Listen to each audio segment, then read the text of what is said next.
ইংরেজি একদমই কঠিন নয়, শুধু সঠিক পদ্ধতি জানতে হয়। Hello everyone, welcome to my channel. I am Arjun and you are watching English with Arjun Roy. Let's begin. আজকে আমরা লিটারেরি টার্মস বা বাংলায় সাহিত্যিক পরিভাষা নিয়ে একটু আলোচনা করব। এই লিটারেরি টার্মস বা সাহিত্যিক পরিভাষা হলো এমন কিছু বিশেষ শব্দ বা ধারণা যেগুলো সাহিত্যকে বোঝার জন্য এবং বিশ্লেষণ করার জন্য ব্যবহার করা হয়। আর সাহিত্য বলতে আমরা বুঝি গল্প, কবিতা, নাটক, উপন্যাস ইত্যাদি।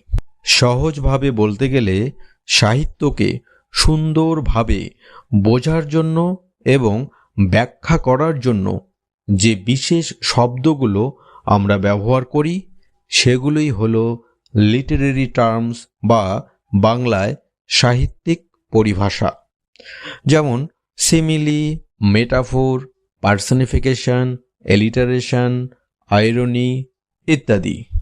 ধীরে ধীরে আমরা এক এক করে এই লিটারেরি টার্মসগুলো নিয়ে আলোচনা করব। আজকে এতটুকুই। খুব তাড়াতাড়ি আবারও নতুন ভিডিওতে দেখা হচ্ছে। ততক্ষণ take care, tata bye, thank you.